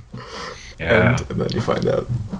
Yeah, that part is pretty cool and pretty fucked up at the same time. So let's move on to my actual favorite character, Elodin, who again, I just think he's like the funniest guy ever, and I love the way he perceives the world and he interacts with people, and he just has no time for anyone. I don't know. He's the kind of crazy, like maybe you have a problem with Ari or someone, but he's like the kind of crazy I love reading about. Like he's just so off the wall. And I don't know if you would. Oh, not I mean, from his perspective. I like reading him from. Yeah. Okay, I do okay, too. okay. I like him a lot, but yeah. Yeah, just the crazy shit he makes like Kvothe do. Like, go find me 3 pine cones in the forest. I like it when he makes him pick the door lock and then starts burning Yeah, he him. just starts burning all the Master Ham's stuff. He's like, "Why are you burning your robes?" Wrong question. He's the funniest guy. I don't know what else to say about him. I do think there's again more going on with him, and obviously he's like the source of one of the big magical elements, which is naming, and he's kind of helping Kvothe along in his progression with that. But beyond that, he basically just is the I guess the most interesting character for me in the university. Yeah, he actually made me laugh out loud on the train to uni while I was listening to the audiobook. Yeah. When the scene in Wise Man's Fear where he says, "Quote, I'm trying to wake your sleeping mind. I'm trying to seduce you into understanding. Quit grabbing at my tits." Just Oh god, yeah, he is so funny. And like, just this crazy class where he's asking them to explain the most interesting thing that they can that he doesn't already know. Yeah, he's funny as well. Do we have any theories on anything that could be going on with him potentially beyond just being the guy who was too powerful and lost it all, and like the masters are like terrified of him, so they locked him up in the cage, but he broke out and they don't know what to do about him now, it feels like. It's crazy that he was in charge for a while. Yeah, he doesn't seem like the in charge type. Right. But I guess and that was him before Crazy. Like he might have been different. Yeah, I think. Right, but he was like he got to the university as young as Kvothe did. Or younger, maybe not. Younger. I think it says younger because Kvothe is lying about his age. Younger. No, Kvothe is lying about his age. That's why everybody thinks Elodin was younger when he went there. Yeah, because Kvothe is only like 13, but he says he's 15. He was like, "You're 17, aren't you?" And I was like, "Yeah, it's a little young for this." And he's like, "Actually, I'm like 14." I don't know, one of those Mary Sue aspects people love to call him on, but yeah, whatever. Elodin, yeah, I don't know.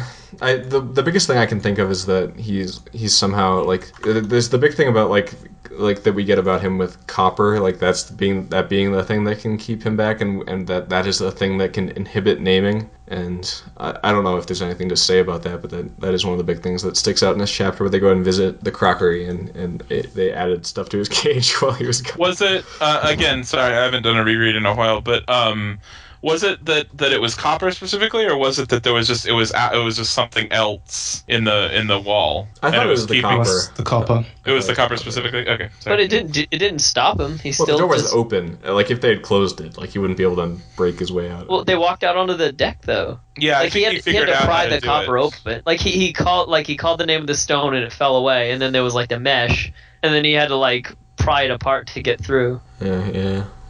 No, maybe I thought there was something wrong with copper. I still think there is. Well, he didn't call the name of the copper and have it move. He had like copper, I think is the thing you cannot name. I guess is the theory. I thought maybe he just didn't know the name of it. That could be. Right, because I mean, he doesn't know everything's name. I think he only had. I mean, like most namers only have like a handful. Like He's even not good Taberlin namers. the Great. Yeah, he doesn't know how to name all things. Come on. Even good namers, right? I think only have like a handful of names. I think a handful is extreme. I think Yeah, like exactly. One or two I think, is extreme even. Right. Like a handful is like somebody who's really, really good. Yeah, I don't know. I feel like there might be something going on with copper, but No, yeah, I mean maybe so. I don't know certainly. And it's interesting he knows what's behind the door.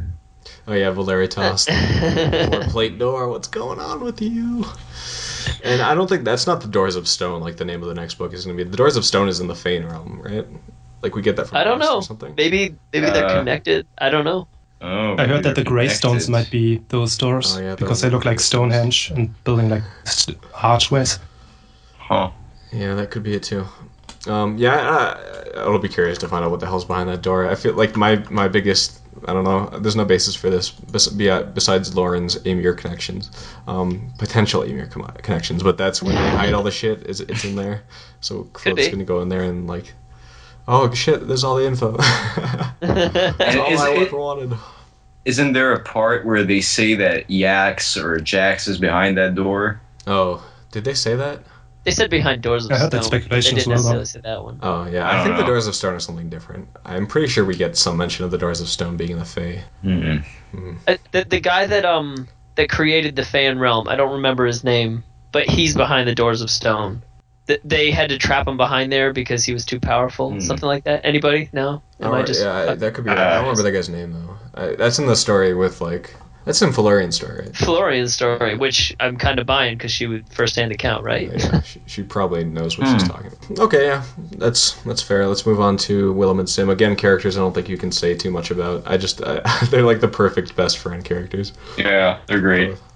Willam in particular, I think, is hilarious in his own way. He's got like the dry humor that comes out. And again, this is potentially like for the audiobook, I think is helped by the way that Nick Podell does the Russian accents. Like it's so funny hearing him say the stuff from that. See, Rupert Degas does a Scottish accent for the Keldish. Well, that's just as good, I think, right? So are they dwarves in your head? Because for some reason, Scottish dwarves. But like, especially Master.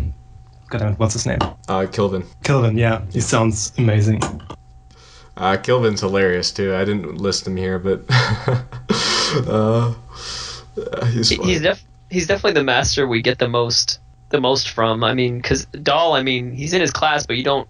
We get that one moment where they have lunch together where you get a lot with Dahl, but yeah, and you get him calling the name of fire, but yeah, Kilvin's definitely the most interesting one, or at least the one we get the most of. I love it when Kvoth, like, he picks up his lamp and then Kvoth's like, I did it differently. He just like puts it down. You know, I've never had any problems because I don't touch anything. I don't know what it is. Oh god, yeah, just the way he berates Quoth. It's the most hilarious, like, roundabout way of just giving him shit. Like when he makes the arrow catch, he's like, "What's wrong with this?" It's like, there are 3 things. And, I like it when he tells him, "Don't ever let anybody have this lamp because it's like a thief's lamp." And he lets it's like, "What do I find?" He's like, "What do I find?" Just sitting for anybody to find. It's like, sorry, I was kind of preoccupied.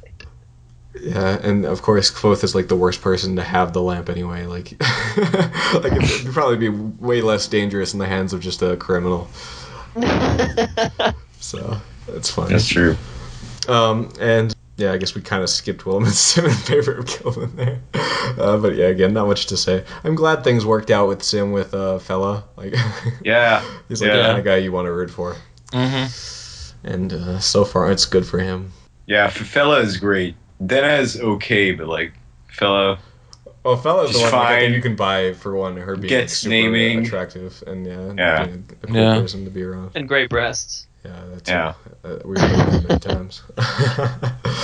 Yes. Yeah, true. It just makes you wonder, why is Kvothe so hell-bent on Denna? Like, with Fella, the most beautiful girl at the university. Are we coming to the shipping later? I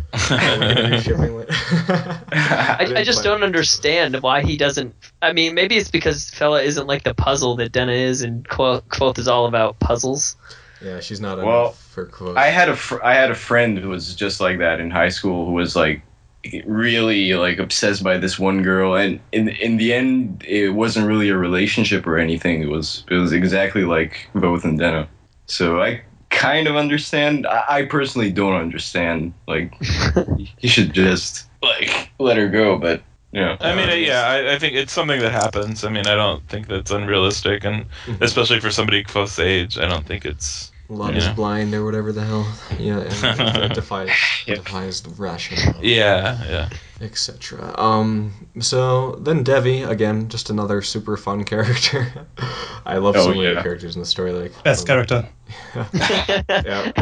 Why do you think? If it were me, she would have access to the archives. Oh no, she'd be terrifying with that. Yeah. So why do you like Devi so much, Chris? Because she's just this very powerful character. Like, she is by far the most powerful sympathist I think we know by now. And she's got her own little business, this very clever business, which eventually is not about the money, but about the favors she gets out of people not being able to pay it. Yeah. Which I think is exceedingly smart. For sure. She's nefarious as hell. But it's and she's witty. In a cool way.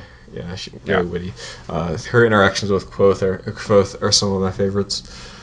As Kvothe starts getting like more financially, like when he starts to get more comfortable financially, she ups her rates, like ups the amount, the minimum amount, just to keep him in her books. It's And I love the interesting. part where, like, in like the worst snowstorm ever, he just shows up and she's like so exhausted by the idea of him like going through the snow and stuff just to talk to her. She's like taking like pity on him. And he's like pathetic to her. Yeah, their interactions are some of the best. I think they're one of the better dynamics. Especially the conflict between those two. That's amazing. Yeah. The And she's showdown. prepared as hell. Yeah. It's one of those things where when you reread it, it's like it gives you that gut punch where you're just like, no, not this again. Can this happen differently this time?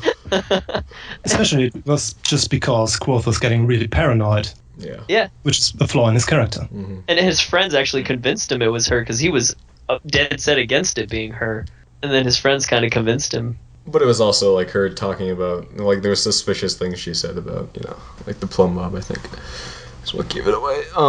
But yeah. Sucks that happened, but it was a cool showdown. I like how she has like this gun thing that like amplifies or like shoots like a thing. I don't remember exactly what it does, but it's like this like super powerful sympathy gun thing. What? Do you not remember this? Like Is the what's it called? The like gas, the like weird tank thing. Oh, it was just like a heat thing, though, right? It was like a little stove. It just provided Little heat for her. stove. Yeah. But doesn't it like amplify her power or something? No, It's it basically just like gives a her battery to overcharger.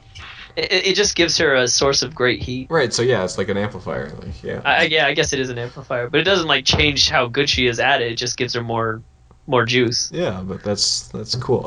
Yeah, that is cool. That is cool. I'm sorry. Yeah. Then she has like this little thing. Like all right, like her power. I don't know. Yeah. It's a gun, whatever. It's like a gun. It's like I don't know. I guess it's not anything like a gun. I don't know. It's just a little weapon thing. I don't know. It's like a little portable heater. Oh, She God. just draws out a 45 and just clips on the face. To me, like I picture it as her like pulling out like a rocket launcher, but it's not really. But it gives her the power of a rocket launcher. Like, Yeah. But just before that scene, he was getting the crossbow from that shady dude, right? So I was really Yeah. thinking he was going to threaten Debbie with it. yeah. Then it was for the arrow catch. Like both like tricks us in the story. Like he's like throwing us for a loop. We think he's like making us expect one thing. Like he's still doing all the storytelling things to like maximize suspense. Like when he's like, a bear trap. Yeah, I could use one of those. Where can I get one of those? Like, what are you talking about? Never mind, I'll find one. And then you don't even realize what it's for until like way later on. Is he gonna go catch a bear? Yeah. So yeah, I think that'll be a good place to wrap our character discussion. We can move on a bit to theories and speculation. I have a few written here. If you guys have any more, I'm happy to address those. I guess the biggest one is what the hell is going on with Coat in the modern day frame story? Why is he so diminished? What happened?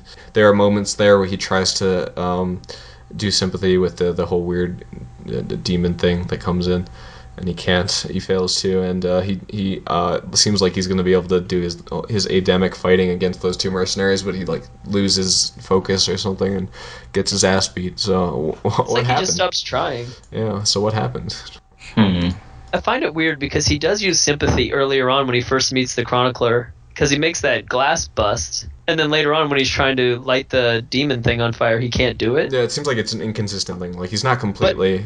He's like has a harder time reaching it. It feels like. I feel like maybe that's because they're in a group of people. It's not just the Chronicler there. It's a whole bunch of people in there at the same time. So do you think he's faking it? Is what you're saying? I do think he's faking Oh, it. okay. Yeah, He's I a don't think trooper so. first. He's a Okay. trooper first. That could be. I felt like he No. was genuinely like he's having trouble.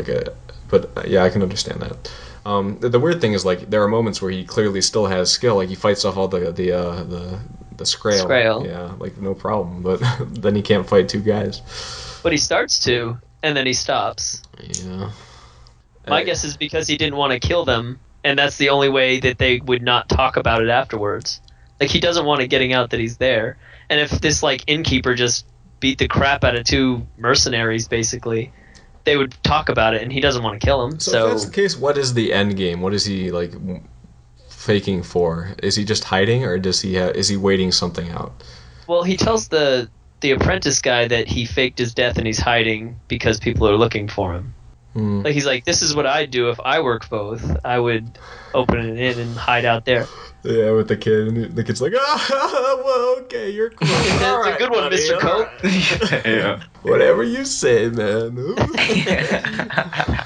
You had me going. That was so funny. I do like some of the theories though that like something more is going on. Maybe it's not that he is actually diminished, but he's actually like one of them is that like he's got his Alara, like he's doing all this weird shit with it, so he can't focus on the current moment. I think that's a little far fetched, but that's a cool one to me. Like I don't know. I actually like that idea. Yeah, he's like manipulating stuff or doing things that are beyond what we're seeing. Yeah, that's interesting. I think the favorite theory I read is that, like, in the beginning where he played Hide the Stone against his own mind, that he basically hid most of his powers away from himself and he can't find it anymore. And one of the ways that people have interpreted that is that it's in the box, but he can't open the box because he doesn't know. Yeah, I read one that, like, that his part of his name is in the box, like the V and the H. Like, they're in the box, because they talked about it with the moon earlier on. Yeah. Like, the moon, he only trapped part of the moon's name in the box, and so the moon has to, like... It was just weird. But it kind of made a little bit of sense somehow. I'd love it if he was just like, alright, I'm going to hide my name in the box and I'll get it back later. Oh shit, I put the part of my name that lets me open the box in the box. No, I can't open it. That'd be silly. I don't think that's what happened, but it'd be hilarious. Yeah, and there could be a million different reasons why Kvothe is as he is now. He could just have lost his nerve and he doesn't want to do any of that anymore, and that is what Bast needs to do, is to get him to get it back. And I think there are hints of that. Potentially he might not be a farce. It does feel like he's like genuinely like really beaten down. Like the whole, like every single book ends and begins with the whole like a man waiting to die, which is like an insight that we get beyond just having an unreliable narrator. It's like a literal like omniscient, like we know this is true. It feels like so. They always harp on the 3 silences. Yeah. It gets a little like overdone. It feels like, it's back again. Beginning and end of every book. That's what I liked in the Wise Man's Fear in the epilogue. It says that he goes downstairs to do the Ketan, or whatever it's called, and it says he does one perfect step, so it's like this little hope that he's slowly coming back, this little glimmer. I really like that. Huh. We shall see, and whenever that book comes out. I'm pretty sure it's coming out soon, right, guys? Yeah, for sure. Right. I heard it was tomorrow. Yeah. They come out on Tuesdays, you liar. Yes. You got me. Shit, I can't believe I'll release this on Monday then in prep for that. Oh, okay. All right, so some other theories.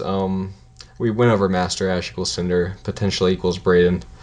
We don't know. We've gone through that, but another big one is what is in the Lackluster Box. We get that little moment at the end of the Ventus arc, where he gets shown that and there's some weird shit going down there. It's her husband's rocks, obviously. Yeah, that's what it is. Obviously. That's what the song said. There's no real basis to guess what could be in here. Yeah. No Well, you clue. could say it could be a piece of the moon or whatever. Yeah, it seems like it's something bigger. Like it's something like Bigger than the moon? Wow. No, Piece not of the bigger sun? no, I mean like something big like the moon is what I'm saying. Like it's something big is going on with that. Yeah. One of the, Right, but you don't really even get a hint to it. Yeah. Other than the song, I guess. Yeah, one of the theories in connection to the whole Lacklist thing is that basically, like, like everyone in the Song of Ice and Fire is a secret Targaryen. It feels like everyone in this story is a secret Lacklist. Like, we have, first of all, Kvothe's mother, it seems like, is heavily hinted to be the sister of Lady Lacklist. Extremely heavily hinted. Because she left with Di Maru, etc. And something happened, yeah. They even have the end of the little song his father sang. It actually is, it's almost perfectly her name.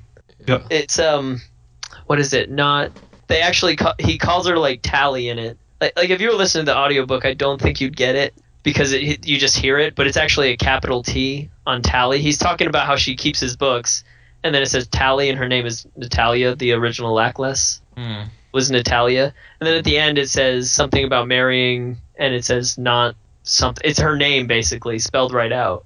Yeah, that seems pretty confirmed to me. I guess some of the other ones are. I wish I had it right in front of me. And I would tell you. Chris is typing it. It's worth my life to make my wife not Tally a lot less. Which is Natalia Lackless. Natalia Lackless, and yeah. Or Lackless. Lackless. And some of the other ones, like, I don't understand this, but, like, apparently Blacklist, the family, has a lot of offshoots. So one of them is, like, could be Devin Loki's, or the Chronicler is, like, another one. Yeah. Is a secret Lackless. And, of course, Kvothe would be one, too. At least half a Lackless. Yeah, I heard something about Denna being Oh yeah, Denna too. Melian. Is it Melian? Oh, because Denna looks just like Meluin. The descriptions line up almost exactly. Well, come on. Dark hair, dark eyes. Oh, but whatever. like every single aspect is like described in the same way. Like her lips, everything. But Kvolf is the who's one that's Meluin? describing them to me. Yeah. I mean, but it's Meluin too is- similar. Like and he's like she reminds him of someone, and that could be his mother.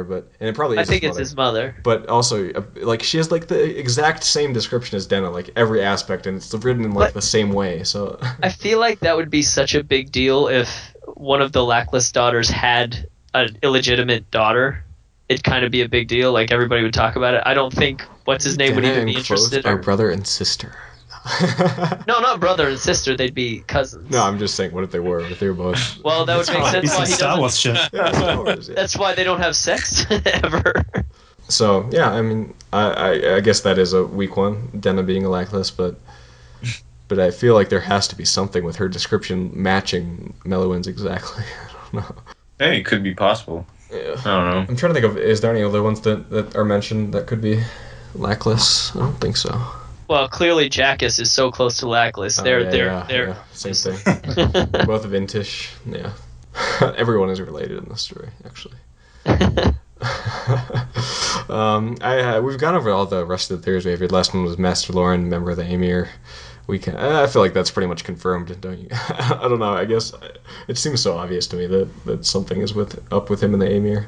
It would be better if he was like. while reading it. You never did? No. Huh. Well, I just think he's so different than everybody else. Like he doesn't even have emotion. Yeah. I mean, I think that's more a character thing, but it could be part of his Amir-ness. But it's just the fact that, like, every time, like, Kvothe is either looking for the Amir or talking with the Amir about anyone, even if it's not in the archives, like, he shows up and he's like, what the hell are you doing here? Well, there's never been a human Amir. Is there not? But the yeah. order is, like... Florian said that. There's Oh. never been a human Amir. Oh, okay. He might not be human.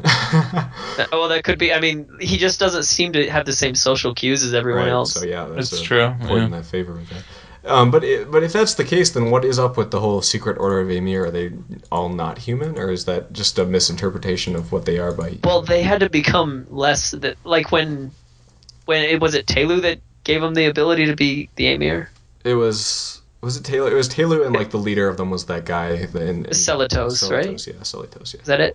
Yeah. Well, he made them. They had to be different. Like they couldn't keep being humans to become Amir. Right, but so that's where they begin. But the de-evolution, I guess, moving through history, is that they become like a literal church like society, like. Right. So maybe he's like he works for the Amir, but he's not like one of the original Right, so, Amir. yeah, they're not. They're Yeah. like not actual Amir. They're just followers of the order. Amir. That's why he Sure. doesn't have tattooed hands, right?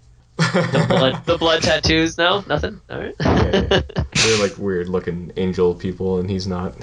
So, but he could be under the same kind of, I don't know, glamour. It was strange that the girl that brought him the picture of what was on the pot, Yeah. she was the most scared of the Amir guy. Yeah. I don't know why. The though. guy with the mask, Huh?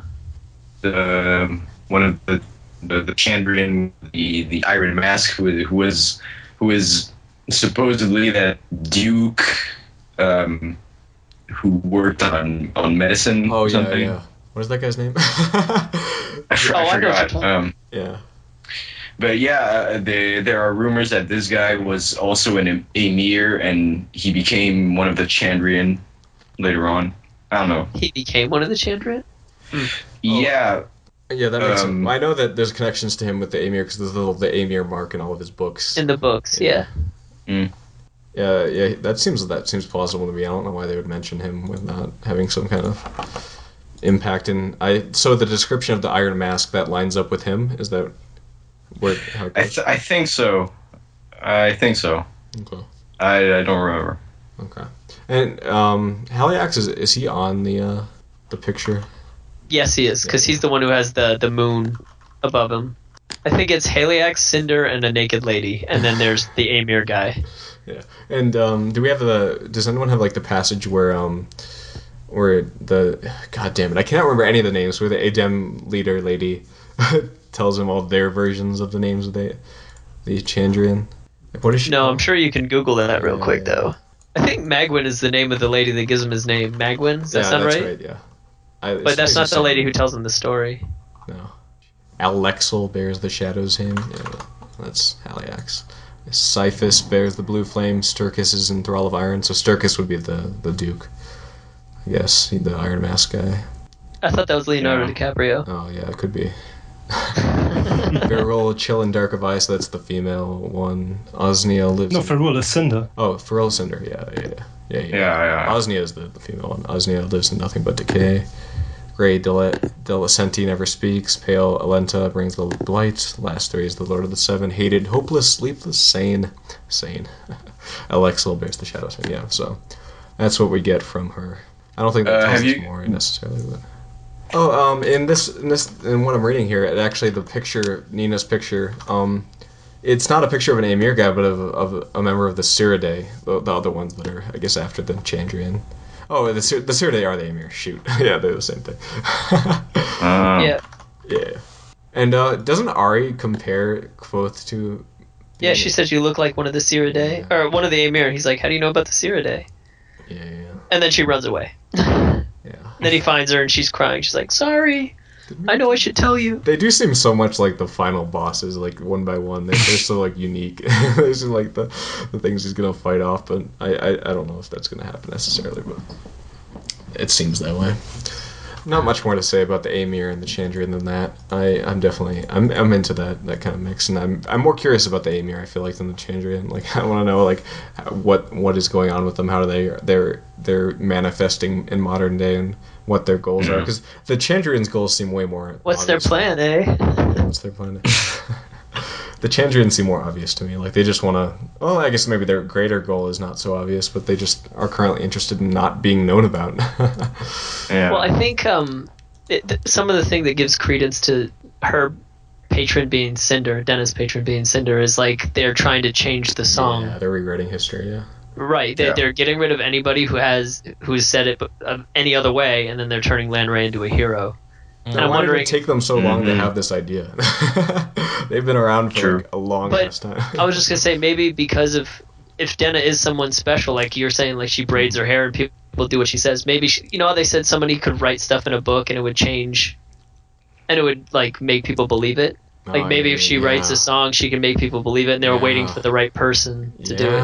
Yeah, I just came up with that on the fly, boys. You did it! You solved it! Yep. Well done. Crack the case. Sweet. I totally buy that. Yeah.